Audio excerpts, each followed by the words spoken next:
I'm Nicoletta Weber, 26, and I built my life from the ground up, working since I was 16 to keep my family's lights on. For years, I gave up my own education and dreams so my sister could thrive.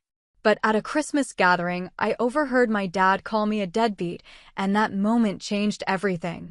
Have you ever been dismissed or undervalued by the very people you sacrificed for? If so, share your story in the comments. You're not alone. Before I dive into what happened, let me know where you're watching from. And if you've ever had to stand up for yourself after being written off, hit like and subscribe for more true stories about boundaries and self-worth. Because what happened next, even I didn't see coming. Growing up in the Weber household meant understanding that image mattered more than truth. My mother polished the silver every Sunday, whether we had guests or not. My father straightened his tie before answering the door, even for the mailman. Everything had to look perfect from the outside, and somehow I became the family's invisible foundation, the one who made that perfection possible without ever getting credit for it. I was 16 when I started working weekends at Miller's Hardware, not because I wanted spending money, but because Dad's hours had been cut at the plant. Mom never said anything directly, but I'd catch her staring at the bills spread across the kitchen table, her fingers drumming against the wood in that worried rhythm. My paychecks went straight into the household fund, no questions asked. Helen, my older sister by 3 years, was busy with cheerleading and college applications. Nobody expected her to sacrifice her weekends. The pattern started early. When Helen needed money for prom, I picked up extra shifts. When Dad's car broke down, I postponed getting my driver's license and contributed to the repair fund instead. When Mom's arthritis flared up, I took over the grocery shopping and cooking dinner most nights. I told myself it was temporary, that things would balance out eventually. Helen graduated valedictorian and went off to State University on a partial scholarship. The remaining tuition came from my college fund, the one I'd been building since I was 14 with birthday money and weekend wages. Just for the first semester, Dad promised. We'll figure something else out after that. We never did. Helen's education became the family priority, and mine became the sacrifice we didn't talk about. During Helen's junior year, she met Marcus at a campus military recruitment event. He was 25, already a decorated sergeant in the Army National Guard, with plans to make the military his career. When she brought him home for Thanksgiving, I watched Dad's entire demeanor change.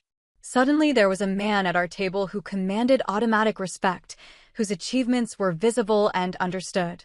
Dad hung on every word about Marcus's tours, his commendations, his leadership roles. Now that's what I call a real future, Dad said after Marcus left that night. Helen picked herself a winner. I was working full-time at the hardware store by then, having given up on college entirely. My boss, Mr. Miller, had offered to help me apply for business school, said I had a head for numbers and people respected me. But every time I saved enough for application fees, something came up. Helen's books, Dad's medication copays, Mom's physical therapy. I kept telling myself next semester, next year. Marcus and Helen married the summer after her graduation, in a ceremony that depleted what remained of my parents' savings. I paid for the flowers and the reception hall without being asked. At the wedding, Marcus sought me out during the reception. Helen tells me you've been holding this family together for years, he said, his voice carrying that military directness I'd grown to appreciate. That means something. I shrugged it off, uncomfortable with the recognition. Family takes care of family. Not everyone sees it that way, he replied, glancing toward where Dad was holding court with some relatives, telling them about his son-in-law, the war hero. After the wedding, Marcus and Helen moved to his base in Colorado. They came back twice a year, Christmas and summer leave. During those visits, Dad transformed into a different person. He asked Marcus about strategy, about leadership, about world affairs. He bragged to neighbors about his military son-in-law, showing off the photos Helen sent of Marcus in dress uniform. Meanwhile, I'd been promoted to assistant manager at Miller's. I'd taken over most of the bookkeeping, learned to handle difficult customers, and had even helped expand the store's online presence. But when relatives asked Dad about his daughters, he'd talk about Helen's teaching career and Marcus's military service. About me, he'd say, "Well, she's still at the hardware store," in a tone that suggested temporary employment rather than a career path. The dismissive comments started small. Family jokes about my simple job. Casual mentions of how Helen had really made something of herself. Subtle implications that my contributions to the household were expected rather than appreciated. When I bought my first car, used, but mine, Dad commented that it was nice to see you finally becoming independent, as if I hadn't been financially supporting the family for 8 years. Helen noticed the pattern during one Christmas visit. "Dad doesn't mean anything by it," she said when I mentioned feeling invisible. "You know how he is about appearances." "It's not about appearances anymore," I told her. "He genuinely doesn't see what I do here." "You're being too sensitive," she replied, but I caught her watching Dad more carefully after that conversation. The real shift happened the following summer. Marcus had been promoted to staff sergeant, and Dad couldn't stop talking about it. During dinner, he launched into a detailed explanation of military ranks to anyone who would listen, as if he'd studied them personally. When the conversation turned to local business news, Miller's had been featured in the county paper for our community service projects. Dad barely acknowledged it. "That's nice, honey," he said, already turning back to Marcus to ask about base operations. That night, I overheard my parents talking in the kitchen. "She's 25 years old," Mom was saying. "Still working at that same job, no real plans." "Well, not everyone can be Helen," Dad replied. "Some people are just different." The word hung in the air like smoke. Different. Not ambitious. Not successful. Just different, as if my years of sacrifice had been personal choice rather than family necessity. I lay awake that night, staring at my ceiling, calculating. 8 years of weekends. Thousands of dollars in paychecks handed over without complaint. College applications never sent. Business school dreams deferred indefinitely. All of it dismissed as different, as if I'd chosen this path for my own convenience rather than theirs. For the first time, I started to wonder what would happen if I stopped being the family foundation. If I stopped absorbing the cost of everyone else's dreams and started pursuing my own. The thought felt dangerous and liberating in equal measure, like standing at the edge of a cliff and realizing you could actually jump. The comments became sharper over the following months, more pointed. Dad stopped asking about my day at work entirely. When neighbors inquired about me, he changed the subject to Helen's latest teaching award or Marcus's leadership training. I started to feel like a ghost in my own family, present but not really seen. During phone calls with Helen, Dad would spend 20 minutes discussing Marcus's career trajectory and 2 minutes asking if I was still doing the same thing. When I mentioned Mr. Miller's offer to help finance my business degree, Dad laughed. "At your age? Seems a little late for that, don't you think?" I was 26. Helen had been younger when she started college. The breaking point built slowly, like pressure behind a dam. Small slights accumulated into larger resentments. Family stories got retold with me edited out. Helen's wedding became affordable through careful planning rather than my flower money. The house improvements happened because Dad was handy rather than because I'd paid for materials. My role in keeping the family financially stable during the lean years became footnotes or disappeared entirely. Christmas arrived with Marcus home on extended leave. He'd been deployed for 6 months, and Dad treated his return like a homecoming parade. The dinner table conversation revolved entirely around military life, international politics, and Helen's classroom stories. When I mentioned that Miller's was considering franchising, potentially offering me a partnership opportunity, Dad nodded absently before asking Marcus about weapons training. After dinner, I was loading the dishwasher when I heard Dad in the living room, talking to his brother. Helen really hit the jackpot with Marcus. Career military, steady income, real leadership potential. What about your other daughter? Uncle Jim asked. Dad's voice dropped, but not enough. She's nothing but a deadbeat. The plate I was holding slipped from my hands and shattered against the floor. The sound echoed through the kitchen, but not as loudly as those 5 words echoed in my head. Nothing but a deadbeat. From my father's mouth, describing his daughter who'd spent 8 years keeping his household afloat. I stood there among the broken ceramic pieces, my cheeks burning with shame and rage. 8 years of sacrifice, of putting his family's needs before my own ambitions, and this was his assessment of my worth. Not struggling, not figuring things out, not even disappointingly dependent. A deadbeat. Someone who contributed nothing, took everything, deserved nothing. My hands shook as I swept up the pieces. Through the doorway, I could see Dad continuing his conversation, completely unaware that I'd heard him. Uncle Jim laughed at something, and Dad joined in, both of them comfortable in their casual dismissal of my existence. I finished cleaning the kitchen in mechanical silence, my mind racing. Every family gathering where I'd bitten my tongue. Every time I'd let his casual cruelty slide to keep the peace. Every moment I'd convinced myself he didn't mean it, that he was just thoughtless, not actively cruel. All of it collapsed under the weight of that single word. Deadbeat. When I walked back into the living room, Dad smiled at me like nothing had happened. All cleaned up? You're so good at taking care of things. I stared at him, this man who could praise my domestic usefulness while calling me worthless in the same breath. The cognitive dissonance was staggering. I was valuable enough to handle his household maintenance, but not valuable enough to merit basic respect. Helen and Marcus were on the couch, going through photo albums from his deployment. Marcus looked up and smiled. Your sister's been showing me pictures from when you two were kids. You always looked like you were taking care of everyone else. Someone had to, I said, my voice steadier than I felt. Dad laughed from his chair. Well, that's what family's for, right? Everyone pitches in. The casual rewriting of history was breathtaking. Everyone pitches in, as if the financial contribution had been equally distributed. As if Helen's college fund hadn't come from my wages. As if the choice to sacrifice my education for theirs had been a mutual family decision rather than something that fell to me by default. Marcus was watching me with those sharp eyes that missed nothing. Military training, probably, the ability to read tension, to sense when situations were more complex than they appeared on the surface. What kind of business degree are you looking at? He asked. Dad interrupted before I could answer. Oh, she's not serious about that. Too expensive at this point, and, honestly, she's comfortable where she is. Comfortable. As if my current situation was my preference rather than the result of years of family financial planning that never included my future as a priority.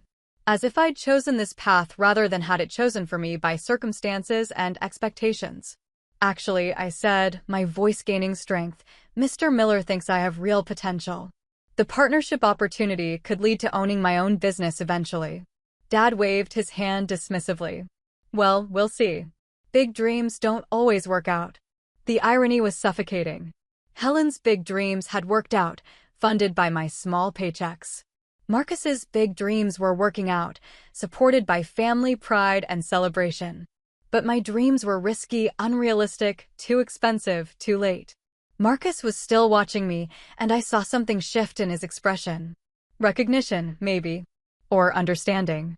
He'd probably seen this dynamic in other families, the designated sacrifice, the one whose contributions get taken for granted while everyone else's achievements get celebrated. Running a business takes real leadership skills, Marcus said quietly. Not everyone can handle that kind of responsibility. Dad nodded enthusiastically. Exactly right. It's a big step up from retail. The condescension in his voice was unmistakable.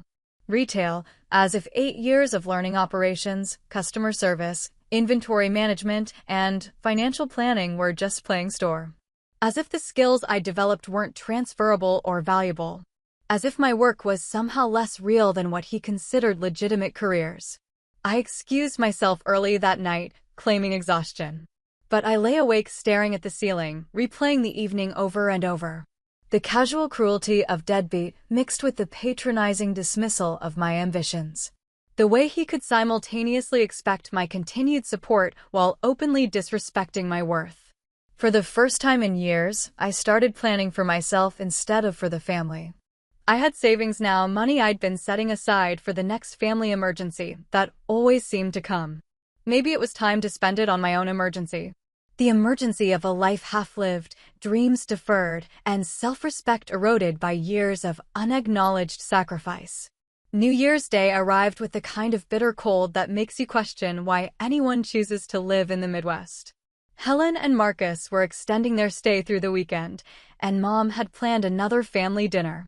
The prospect of sitting through another evening of Dad's subtle digs while pretending everything was fine felt exhausting. I'd spent the week since Christmas in a strange emotional limbo. The word deadbeat had lodged itself in my brain like a splinter, painful every time I moved wrong. I found myself replaying conversations from years past, noticing patterns I'd previously dismissed. The way Dad's praise always came with conditions, his support always came with criticism, his recognition always came with qualifications. Mr. Miller had stopped by the store on December 30th with franchise paperwork and partnership contracts.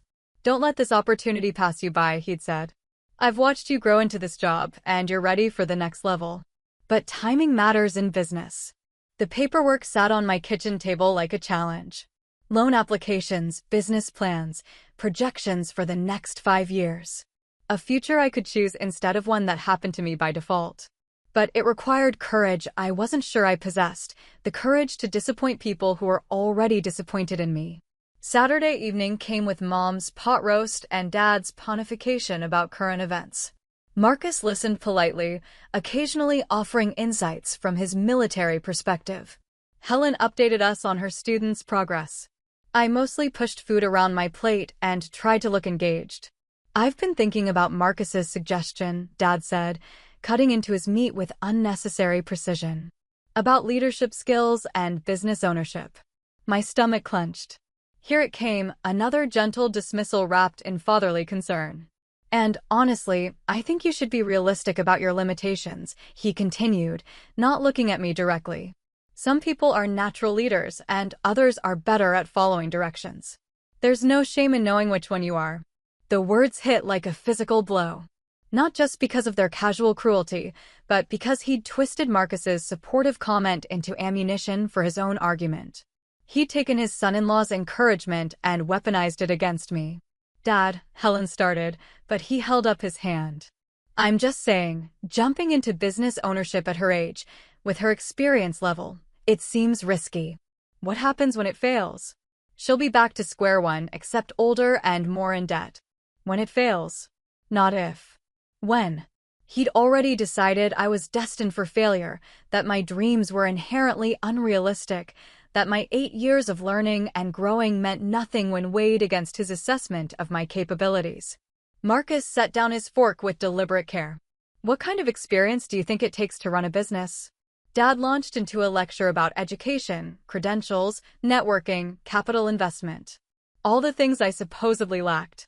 All the barriers he'd helped create by prioritizing Helen's education over mine, by expecting my financial contribution to the household instead of my financial independence from it. "She's been managing inventory, handling customer relations, doing bookkeeping, training new employees," Marcus said when Dad paused for breath. "Sounds like business experience to me." "Well, that's different," Dad said dismissively. "That's just retail work. Real business ownership requires strategic thinking, leadership ability, decision-making skills." The implication was clear. I possessed none of those qualities. In Dad's worldview, I was permanently relegated to following other people's instructions, implementing other people's visions, supporting other people's dreams. My 8 years at Miller's weren't career development, they were evidence of my limitations. Marcus was watching Dad with an expression I recognized from family photos, the look he wore during serious military briefings. Focused, analytical, slightly dangerous. Strategic thinking like managing cash flow during slow seasons? Decision-making like choosing which suppliers to work with? Leadership like training staff and handling difficult customers? "Those aren't the same thing," Dad insisted, but his voice carried less certainty now. "They're exactly the same thing," Marcus said quietly. "Just on a smaller scale initially." Dad's face flushed slightly. He wasn't used to being contradicted, especially not by someone whose opinion he respected. The cognitive dissonance was visible. Marcus was supposed to agree with him, to validate his assessment, to join him in gentle discouragement disguised as protective concern. "Look," Dad said, his voice taking on the patient tone he used when explaining things to people he considered slow, "I know you want to be supportive, but as her father, I have to be practical. She's not Helen. She doesn't have the same drive, the same intelligence, the same potential. The silence that followed was deafening. Even Mom stopped eating, her fork suspended halfway to her mouth. Helen stared at Dad like she'd never seen him before. But it was Marcus who broke the silence, his voice carrying a military authority I'd never heard directed at my father. With all due respect, sir, that's the biggest load of bullshit I've ever heard. Dad's mouth fell open. In 30 years of marriage and fatherhood, I'd never seen anyone speak to him that way. Mom gasped. Helen reached for Marcus's arm as if to restrain him, but he gently moved away from her touch. Your daughter has spent 8 years sacrificing her own goals to support this family, Marcus continued, his voice level but implacable. She paid for Helen's college, contributed to household expenses, postponed her own education, and never once complained about it. That's not lack of drive, that's extraordinary character. Dad tried to interrupt, but Marcus held up one hand, and something in his demeanor made Dad actually stop talking.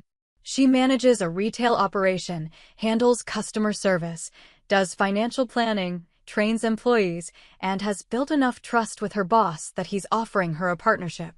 That's not lack of intelligence, that's proven competence. The words hung in the air like smoke from a fired weapon. Direct, uncompromising, devastatingly accurate. Marcus wasn't defending me out of politeness or family obligation. He was stating facts that everyone at the table knew but had never acknowledged. And as for potential, Marcus said, his eyes never leaving Dad's face, I've watched her hold this family together for years while you took credit for the stability she provided. If that's not potential, I don't know what is. Dad's face had gone from flushed to pale. Now wait just a minute, no sir, Marcus interrupted, and his voice carried the kind of authority that ended arguments rather than started them. You wait a minute. I've been listening to you dismiss your daughter's accomplishments and abilities for 2 years now. I've watched her absorb your casual insults and keep functioning anyway. But calling her a deadbeat? That crosses a line. The room went completely still. Dad's eyes widened as he realized Marcus had heard the comment from the previous week. The casual cruelty he'd thought was private had been witnessed, recorded, and was now being thrown back at him by the one person in the family whose opinion he actually valued. I didn't, Dad started, but Marcus cut him off again. You did. And honestly, sir, it disgusts me. She's not a deadbeat, she's the reason this family hasn't fallen apart financially. And if you can't see that, if you can't appreciate what she's sacrificed for all of you, then you don't deserve her loyalty. The silence stretched until it became uncomfortable, then excruciating. Dad sat frozen in his chair, his face cycling through expressions I'd never seen before, shock, embarrassment, anger, and something that might have been recognition. Mom looked like she'd been slapped. Helen stared at her husband with a mixture of pride and concern, probably wondering if he'd just destroyed family peace permanently. I felt like I was watching the scene from outside my own body. Someone had finally said the things I'd been thinking for years, but never had the courage to voice. Marcus had held up a mirror to Dad's behavior, and the reflection was ugly enough to make everyone uncomfortable. Marcus, Helen said softly, maybe we should know, he said, his voice gentler now but still firm. This needed to be said. I've been watching it happen for 2 years, and I should have spoken up sooner. Dad cleared his throat, attempting to regain control of the conversation. I think there's been a misunderstanding here. I never meant to imply. Yes, you did, Marcus interrupted. You meant exactly what you said.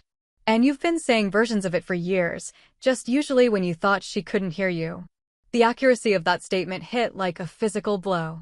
How many conversations had Marcus witnessed that I'd missed? How many times had Dad dismissed me while Marcus listened, cataloging the pattern of casual disrespect? I'm proud of both my daughters, Dad said, his voice defensive now. I've always supporting Helen's dreams with your other daughter's money isn't the same thing as supporting both your daughters, Marcus said. And dismissing her goals while celebrating everyone else's achievements isn't pride, it's favoritism. Dad's mouth opened and closed without sound. The word favoritism hung in the air like an accusation none of us could ignore. It was the thing we'd all known but never named, the elephant that had been sitting at our family table for years. That's not. Dad tried again, but his protest sounded hollow even to him. It is, I said, speaking for the first time since Marcus had started his defense. My voice came out steady, stronger than I'd expected. It's exactly what it is. All eyes turned to me. I'd been silent for so long that my voice seemed to surprise everyone, including myself.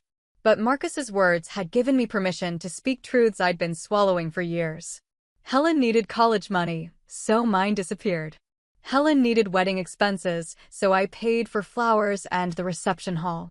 Helen needed support while she got established in her career, so I kept contributing to household expenses even after she moved out.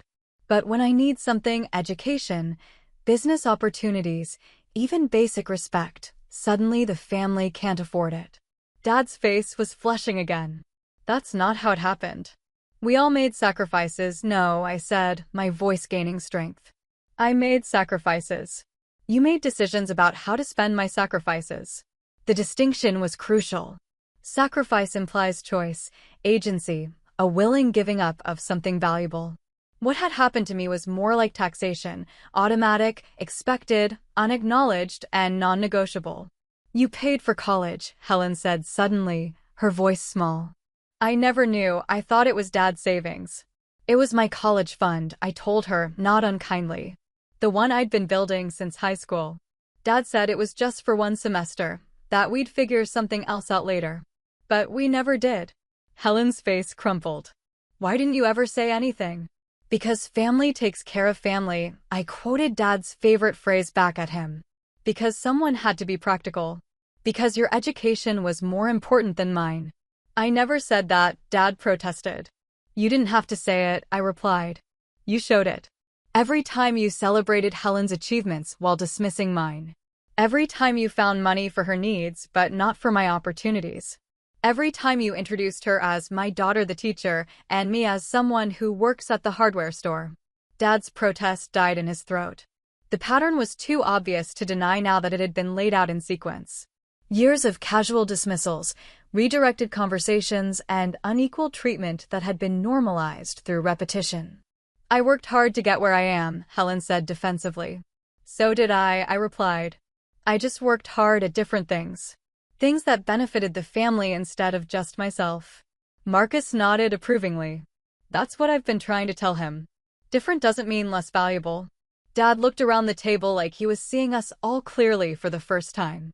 His authority was gone, his comfortable narrative disrupted, his casual cruelties exposed under bright lights. For the first time in my adult life, he looked uncertain.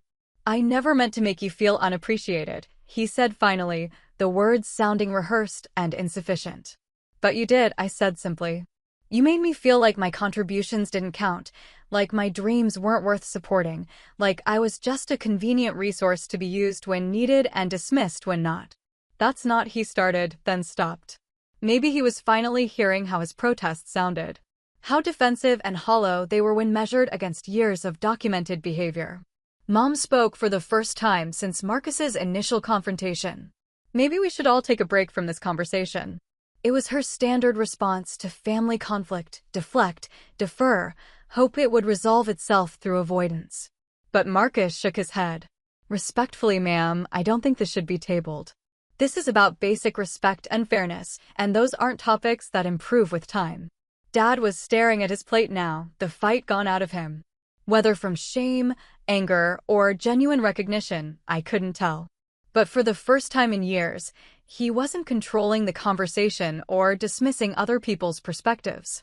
I think, I said carefully, I need some space to figure out what comes next. The words surprised everyone, including me. But they felt right, necessary, long overdue. Years of absorbing casual cruelty had to stop somewhere, and Marcus's defense had given me permission to draw that line. Space from what?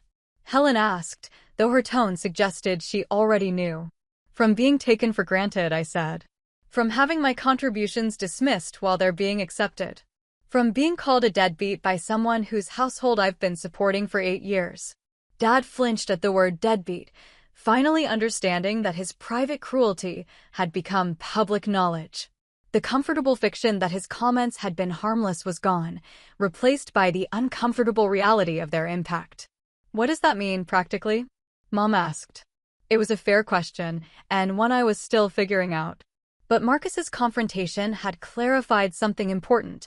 I couldn't keep functioning as the family's unpaid support system while being treated as its least valuable member. The contradiction was destroying my self-respect and enabling their casual cruelty.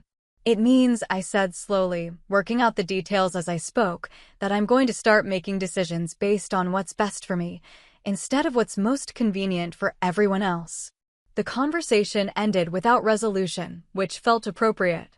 Years of established patterns don't shift in a single evening, no matter how dramatically they're exposed.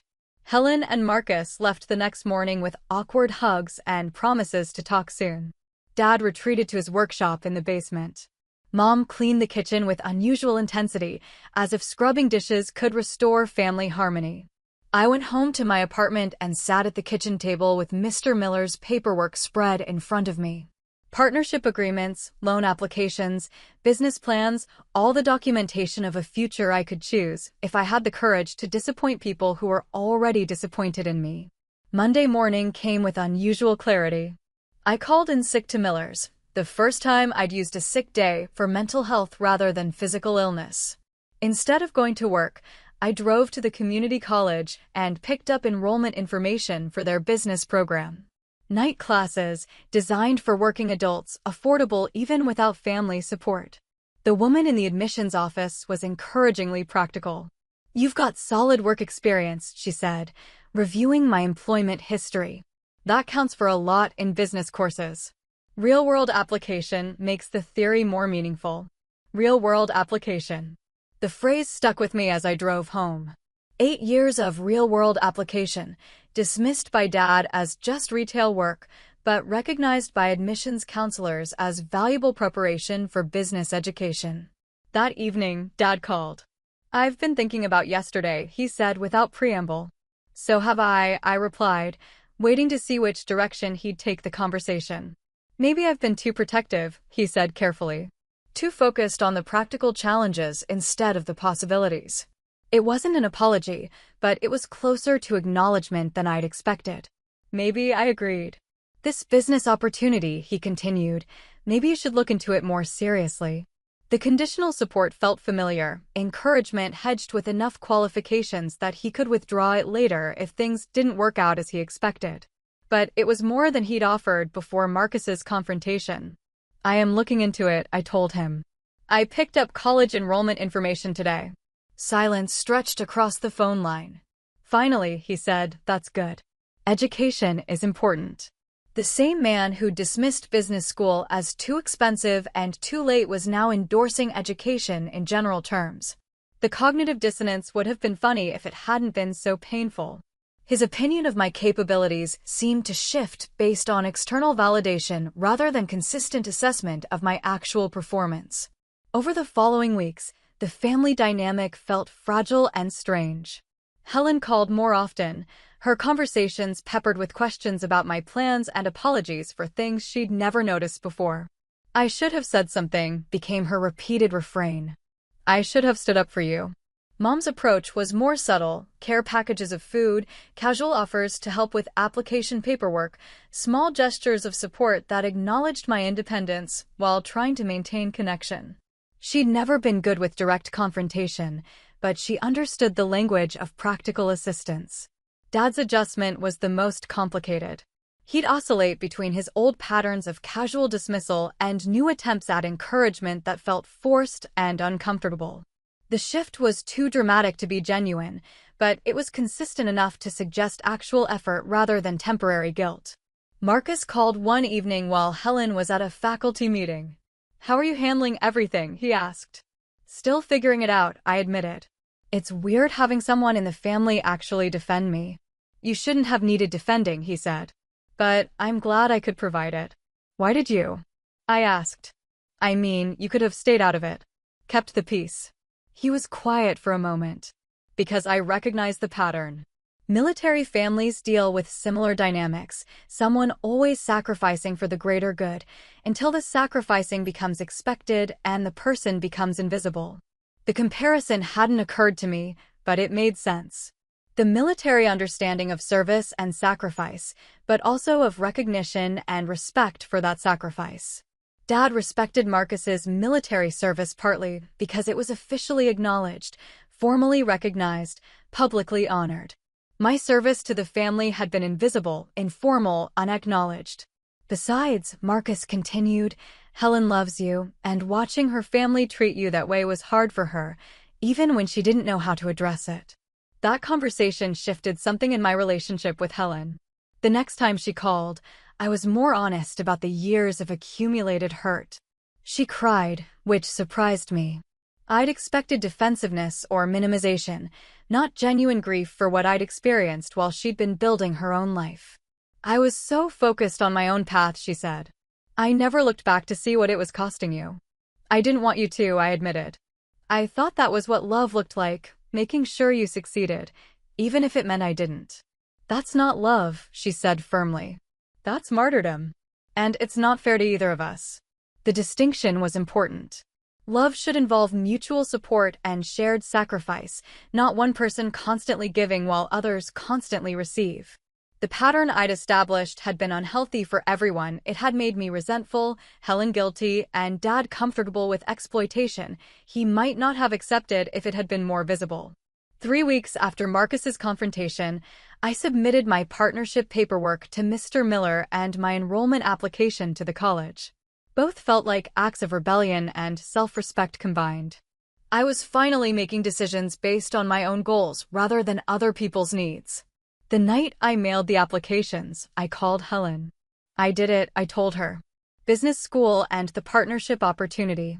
I'm proud of you, she said, and for the first time in years, family pride felt genuine rather than conditional. Dad's response was more complicated. When I told him about the applications, he nodded thoughtfully. Well, he said finally, I suppose we'll see how it works out. Still hedging.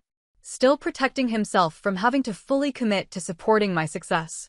But it was progress, and progress felt like enough for now. Spring brought acceptance letters and loan approvals, partnership contracts, and class schedules.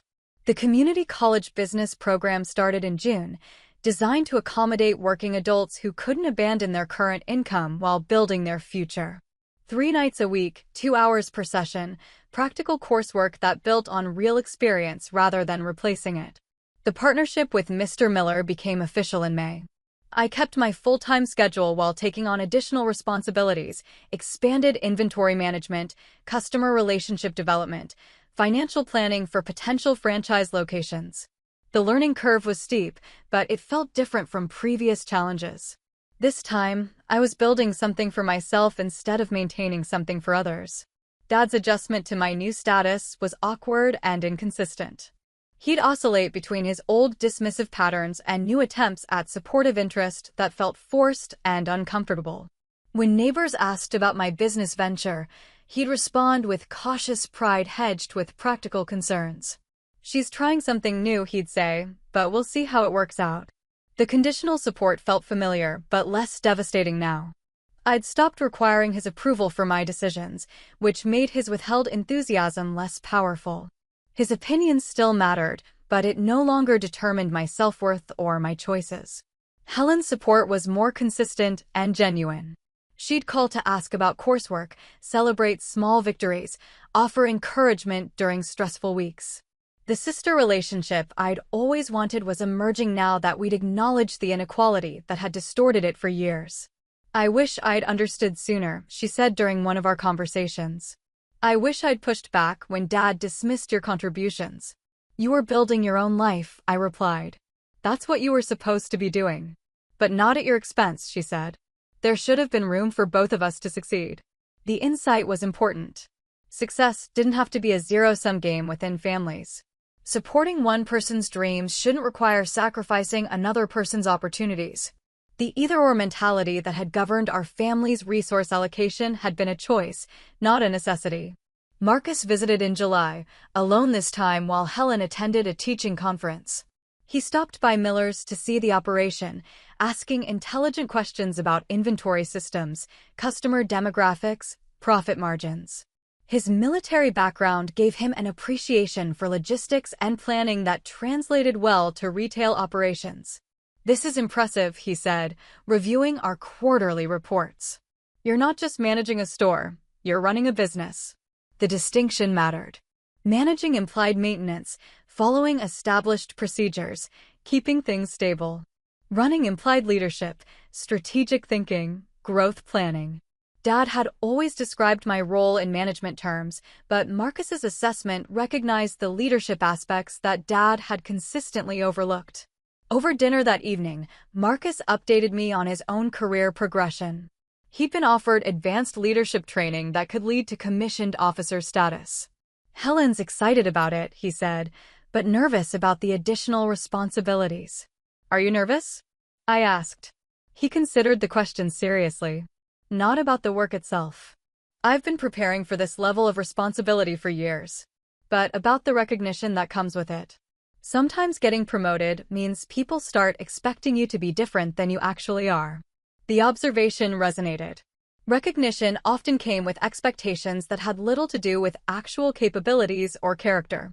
Dad's respect for Marcus was partly based on his military status, but that respect could become a burden if it required Marcus to be someone other than himself. "Your dad asked me to talk to you," Marcus said suddenly. I set down my fork, immediately wary. "About what?" "About slowing down. About not taking on too much too fast." Marcus's tone was carefully neutral. "He's worried you're overextending yourself." The familiar pattern was reasserting itself. Dad couldn't directly discourage my goals anymore without seeming unsupportive, so he was outsourcing his concerns to someone whose opinion I valued. Using Marcus's credibility to undermine my confidence in ways his own words could no longer accomplish. "What did you tell him?" I asked. Marcus smiled grimly. "I told him that military leadership training teaches you to recognize people who can handle increased responsibility and that you've been demonstrating those capabilities for years." I also told him that his concerns seemed more about his comfort level than your actual limitations. The directness of his response surprised me. Marcus wasn't just refusing to carry Dad's message, he was actively countering it with his own assessment. The loyalty he'd shown during the family dinner was apparently ongoing rather than momentary. "He didn't like that answer," Marcus continued. "Asked me to reconsider, to think about the practical challenges you might face." And I told him the only practical challenge I could see was lack of family support, and that seemed easily remedied if he chose to remedy it. The conversation represented a fundamental shift in family dynamics. Marcus wasn't just defending me, he was refusing to enable Dad's undermining behavior. The triangulation that Dad had used for years to manage family relationships was being disrupted by someone who understood manipulation tactics and refused to participate in them. When Marcus left the next morning, he hugged me goodbye with military formality. "Your success isn't a threat to anyone else's," he said quietly. "Remember that when people try to convince you otherwise." The words stayed with me through the challenging weeks that followed. Business school coursework was demanding, requiring analytical thinking I hadn't used since high school. Partnership responsibilities meant longer hours and higher stakes decisions. Some nights I'd fall into bed exhausted, wondering if Dad's concerns about overextension might be valid. But progress was visible in ways that made the exhaustion worthwhile. Customer satisfaction scores improved as I implemented better inventory management. Profit margins increased as I negotiated more favorable supplier contracts. The college coursework provided theoretical frameworks for strategies I'd been developing instinctively through experience. Most importantly, I was building something that belonged to me. For the first time in my adult life, my daily efforts were creating value that I would receive directly rather than contributing to goals that others would achieve. The psychological shift was as significant as the practical changes. Dad's response to my visible progress was complicated. He couldn't dismiss achievements that were documented in profit reports and grade transcripts, but he seemed uncomfortable with success he couldn't take credit for or control. His congratulations felt grudging, his encouragement felt forced, his pride felt conditional. "I hope you're not neglecting other aspects of your life," he said when I mentioned making Dean's List for my first semester. The comment was classic dad, a criticism disguised as concern, a way of diminishing an achievement by focusing on its potential costs rather than its actual value. But Marcus's words had given me a framework for understanding these tactics, which made them less effective. "I'm building a life that works for me," I replied. "All aspects of it." The boundary was subtle but firm. I wasn't rejecting his concern, but I wasn't accepting his implied criticism either. My life choices were mine to make and mine to evaluate, regardless of his comfort level with my decisions. Fall brought expanded responsibilities and new challenges. Mr. Miller had identified potential franchise locations, and I was involved in the feasibility studies and market analysis. The work required skills I was still developing, but it also provided practical applications for my coursework that made both more meaningful. During one particularly stressful week, when I was managing a difficult supplier negotiation while preparing for midterm exams, Helen called with unexpected news. "Dad asked me to talk to you," she said, echoing Marcus's words from months earlier. My heart sank. "What about this time?" "About considering moving back home. To save money while you're in school and getting the business established." The suggestion was superficially practical but fundamentally manipulative. Moving back home would reduce my expenses, but increase Dad's control over my daily decisions. It would make me financially dependent again, just as I was achieving financial independence. Most importantly, it would reinforce the family dynamic where my autonomy was negotiable and my independence was temporary. "What did you tell him?" I asked.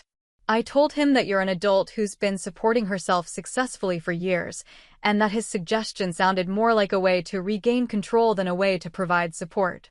Helen's response surprised me.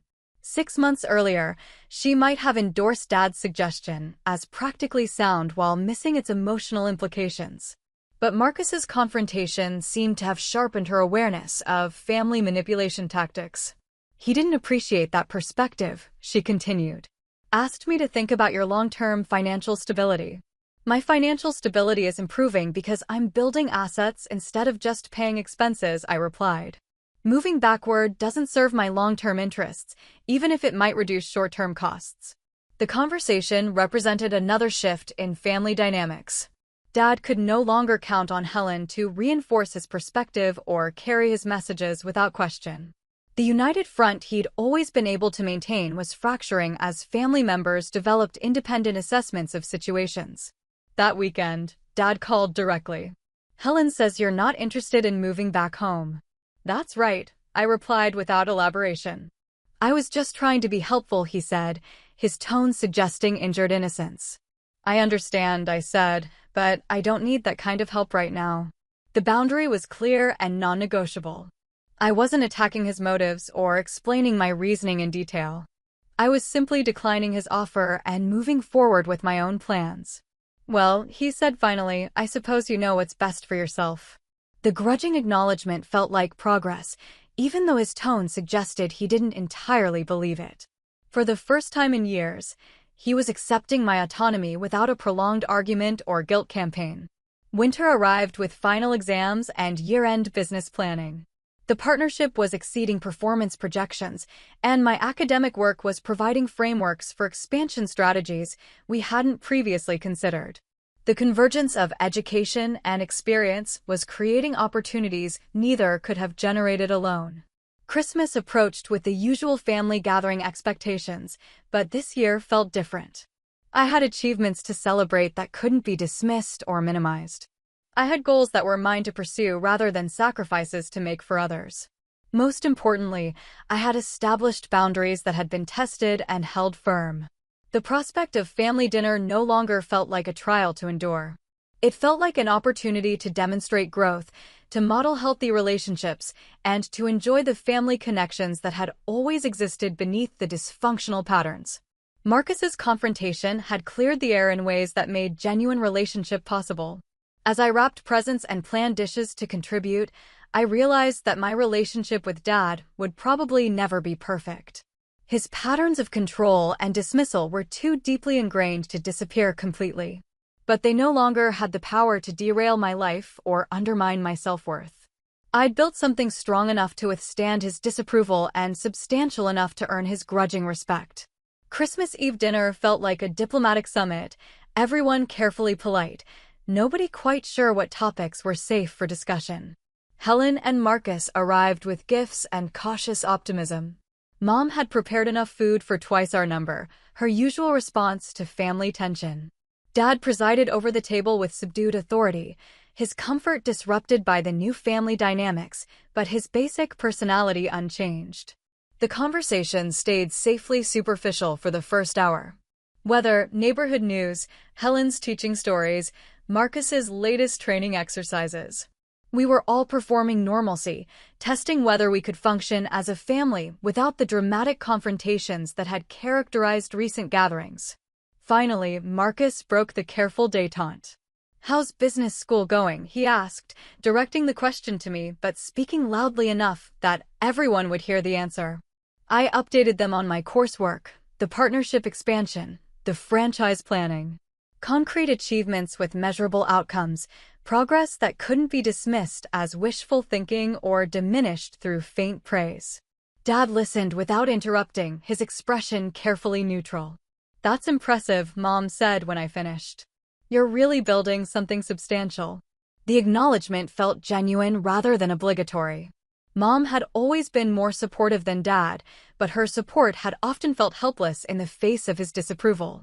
Now she seemed willing to express her opinions independently of his reactions.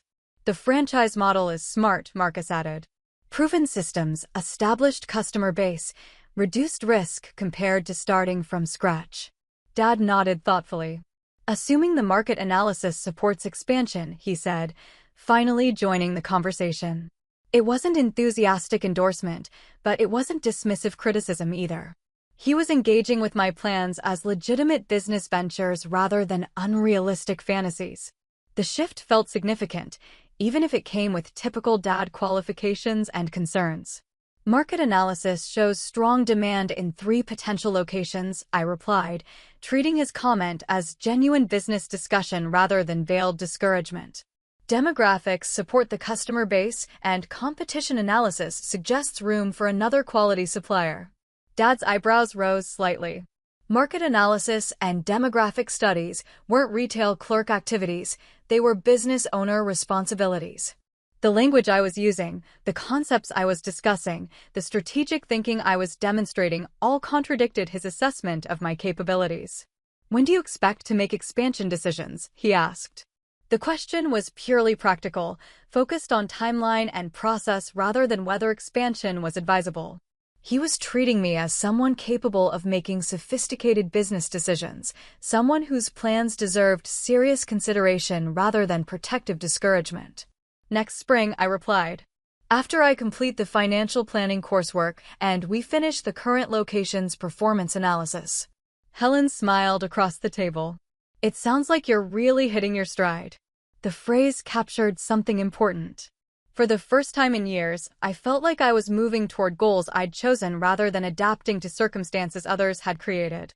The momentum was internal and self-directed rather than external and reactive. "She always was smart," Dad said suddenly, his voice carrying a tone I hadn't heard before. "Just took her a while to find the right direction." The comment was vintage Dad, a compliment undermined by implications about my previous choices. But it was also more positive than anything he'd said about my abilities in years. The grudging acknowledgement felt like progress, even if it came with typical qualifications. "Direction was never the problem," Marcus said quietly. "Opportunity was the problem." The distinction was crucial. Dad's comment implied that I'd been wandering aimlessly until recently, finally stumbling onto a viable path through luck or maturation. Marcus's correction suggested that I'd always had clear goals, but had been prevented from pursuing them by family circumstances and expectations. Dad's mouth tightened slightly, but he didn't argue. Marcus's military authority still carried weight, and his assessments were harder to dismiss than mine would have been. The external validation was changing Dad's perspective in ways that my own arguments never could have accomplished. After dinner, Helen helped me clear the table while Marcus and Dad discussed current events in the living room. The kitchen conversation felt easier than it had in years, less loaded with unspoken tensions and accumulated resentments. You seem different, Helen observed, scraping plates with unnecessary intensity. More confident, I guess. I feel different, I admitted. Like I'm finally living my own life instead of managing everyone else's. Is that how it felt before? Like you were managing our lives? The question was genuine, not defensive. Helen was trying to understand dynamics she'd been too young or too focused elsewhere to recognize at the time. Her awareness felt important, not just for our relationship, but for her own understanding of family patterns she might unconsciously replicate. Not managing, I said carefully. More like absorbing the costs of your successes. Making sure the family stayed financially stable while you and Dad pursued your goals. She was quiet for a moment, processing the implications. That's not fair, she said finally. No, it wasn't. But it felt necessary at the time. Like the family would fall apart if someone didn't sacrifice their goals for everyone else's stability. Someone, or specifically you? The question cut to the heart of the issue. The sacrifices hadn't been randomly distributed or collectively shared. They'd been systematically assigned to the family member least likely to protest effectively, the younger daughter, the one without clear external validation, the one whose dreams were easiest to dismiss as impractical. Specifically me, I acknowledged. Because my goals were considered less important than other people's needs. Helen's eyes filled with tears she didn't try to hide. I never wanted that. If I'd understood the cost, you couldn't have understood, I interrupted gently. You were 18, focused on college and your future. You were supposed to be thinking about your own goals. But not exclusively. Not at your expense.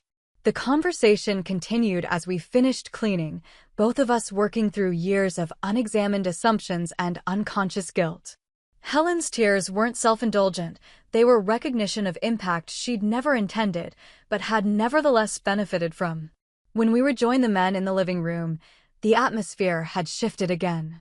Dad and Marcus were deep in conversation about leadership principles, military structure, business management techniques.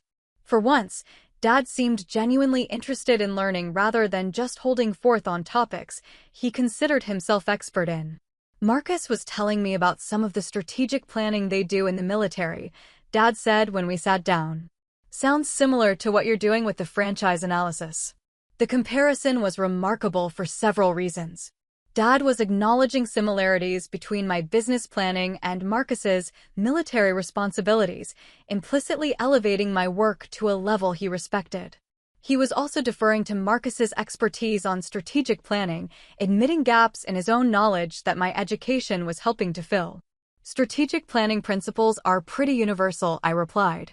Military, business, personal, the basic framework is similar. Marcus nodded approvingly. Risk assessment, resource allocation, timeline development, contingency planning. Whether you're planning a deployment or a business expansion, the process is fundamentally the same. Dad looked thoughtful. I suppose I never considered the similarities before. The admission was significant.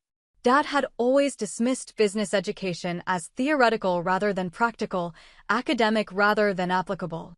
But Marcus's military perspective was giving him a framework for understanding strategic thinking that he could respect and value. As the evening wound down, Dad pulled me aside while Helen and Marcus were getting their coats. I want you to know, he said awkwardly, that I'm proud of what you're accomplishing. The words felt genuine, though they came with visible effort. Admitting pride in achievements he'd previously dismissed required him to acknowledge errors in judgment he'd been reluctant to examine. Thank you, I replied simply, not making it easier for him by minimizing the significance of his acknowledgement. I may not have expressed that support as clearly as I should have, he continued, struggling with something approaching an apology. No, you didn't, I agreed, maintaining the honesty that Marcus's confrontation had established as acceptable in our family conversations. Dad nodded, accepting the truth of my statement without defensive protests. Well, I'm trying to do better. It wasn't a complete apology, but it was recognition of past failures and commitment to future improvement. For Dad, it represented substantial emotional growth and personal accountability. I appreciate that, I told him, and meant it. The evening ended with genuine hugs rather than obligatory ones, tentative connection rather than performed family harmony. Progress felt fragile but real, built on acknowledged truth rather than comfortable fiction. Driving home, I reflected on the changes that had occurred since Marcus's confrontation 11 months earlier. External circumstances had shifted dramatically: business school, partnership opportunities, financial independence, family recognition. But the internal changes felt even more significant. I no longer required Dad's approval to validate my choices or his pride to confirm my worth. His opinions mattered because I loved him, but they no longer determined my self-concept or my life direction. The desperate need for family validation that had driven years of self-sacrifice had been replaced by solid self-knowledge and independent achievement. Most importantly, I'd learned to distinguish between love and exploitation, between family loyalty and personal martyrdom, between supporting others and sacrificing myself. The boundaries I'd established weren't walls, they were foundations for healthier relationships built on mutual respect rather than unequal sacrifice. 5 years later, I stood in the conference room of Weber Hardware's third location, reviewing quarterly reports with Mr. Miller and our management team. The franchise had exceeded all projections, expanding into neighboring counties with consistent profitability and strong customer satisfaction scores. My business degree had led to an MBA program, completed part-time while managing daily operations and strategic planning. The transformation was measurable in ways that even Dad couldn't dismiss. Revenue growth, market share expansion, employee retention rates, community recognition awards. Success documented in numbers, achievements verified by external validation, progress that spoke for itself without requiring explanation or justification. Helen called that afternoon while I was reviewing site plans for a potential fourth location. Dad wants to know if you'll be home for Easter dinner, she said, but her tone suggested the question carried additional significance. Is there a particular reason he's asking through you instead of calling directly? I replied. Helen laughed. Because he wants to invite someone to meet you, and he's nervous about your reaction. The mystery guest turned out to be his new financial advisor, a woman Dad had hired to help manage his retirement planning. She's impressed by what you've built, Helen explained. Apparently Dad's been bragging about your business success, and she wants to discuss some investment opportunities with you. The reversal was almost comical. Dad, who had dismissed my business acumen for years, was now using my achievements to impress his professional contacts. The daughter he'd called a deadbeat had become his success story, the family member whose accomplishments reflected well on his parenting and judgment. Easter dinner felt like a celebration rather than an endurance test. Dad introduced me to his financial advisor with obvious pride, detailing my educational achievements and business expansion with the same enthusiasm he'd once reserved for Marcus's military career. The woman was genuinely interested in my strategic planning process, asking intelligent questions about market analysis and growth projections. Your father says you've built this from a single retail position, she said during dessert. That's impressive business development. She always had the capability, Dad replied. Just needed the right opportunity to demonstrate it. The revision of history was breathtaking. Dad was claiming credit for recognizing potential he'd actively discouraged, rewriting years of dismissive comments as protective concern about market timing rather than fundamental doubts about my abilities. But the revisionism felt less important than the current reality, genuine pride in achievements he could no longer minimize or ignore. Marcus and Helen had driven down from his new base in Virginia, where he'd recently been promoted to captain. The military authority that had given weight to his original defense of me remained intact, but the family dynamics no longer required his intervention. Dad treated me with consistent respect now, not because Marcus was watching, but because my achievements had forced him to recalibrate his assessment of my capabilities. After dinner, Marcus and I walked around the neighborhood where I'd grown up, past the high school where I'd first started working to support family expenses, past the community college where I'd completed my business degree, past the bank where I now had business loans and investment accounts in my own name. Do you ever think about what would have happened if I hadn't spoken up that night? Marcus asked. I considered the question seriously. I think eventually something would have forced the issue, I said. Maybe not as dramatically, but the situation wasn't sustainable long term. What makes you say that? Because I was starting to resent the people I loved most. That kind of accumulated anger eventually demands resolution, one way or another.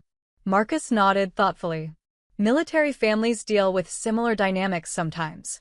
One person carrying burdens that should be shared, until the carrying becomes expected instead of appreciated. The difference is that military sacrifice gets recognized, I replied. There are ceremonies, medals, official acknowledgement that the service matters. Family sacrifice often stays invisible until someone forces it into the light. That's why I had to say something, Marcus said. Because I could see the pattern, and I knew it would destroy your relationship with your father if it continued. The insight was probably accurate.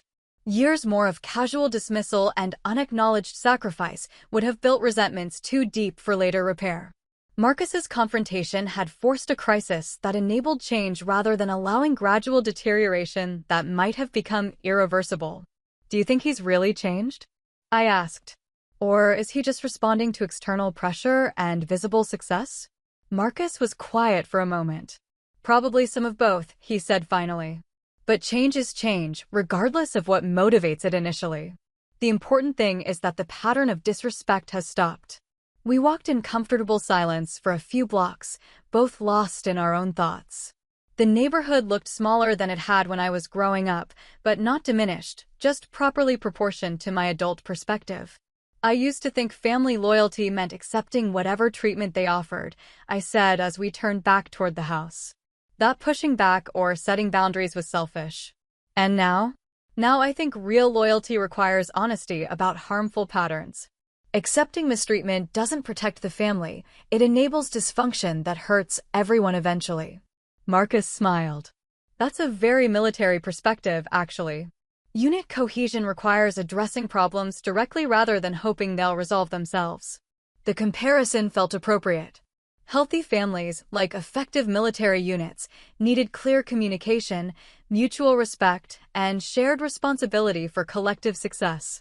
The dysfunction I'd endured for years had served no one's long-term interests, even though it had felt like sacrifice at the time. As we approached the house, I could see Dad and his financial advisor still deep in conversation about investment strategies and market trends. Helen was helping Mom with dishes, their easy conversation audible through the open kitchen window. The scene looked like family harmony, but it felt different now, built on genuine respect rather than enforced compliance.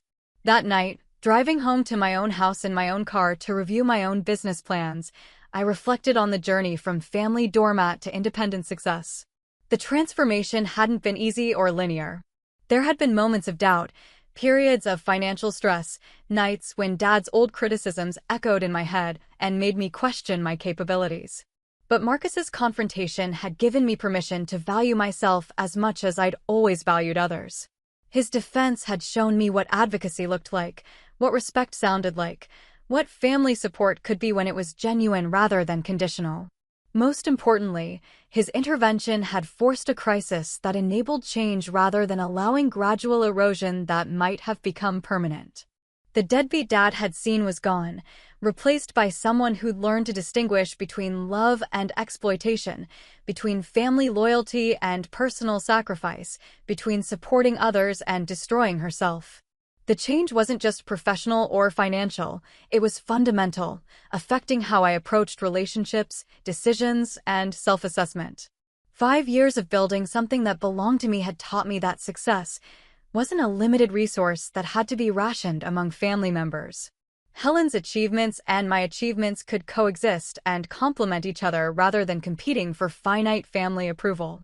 Dad's respect could be earned through demonstrated competence rather than begged for through unlimited sacrifice. Most importantly, I'd learned that self-worth wasn't granted by family approval or demonstrated through family service. It was built through personal achievement, maintained through healthy boundaries, and protected through the courage to demand the respect I'd always deserved but never insisted upon. The woman Dad had called a deadbeat was gone forever, replaced by someone who understood the difference between family love and family exploitation, between supporting others and sacrificing herself, between being valued and being used. The transformation was complete, irreversible, and entirely worth the struggle it had required. So that's how the word deadbeat turned into the turning point of my life. I stopped living for my family's approval and started building a future of my own. Have you ever had someone in your family dismiss your hard work or take your sacrifices for granted? How did you handle it? Drop your story in the comments. I'd love to hear it. And if you found this relatable, hit that like button, subscribe for more true stories, and share this with someone who needs to be reminded of their worth.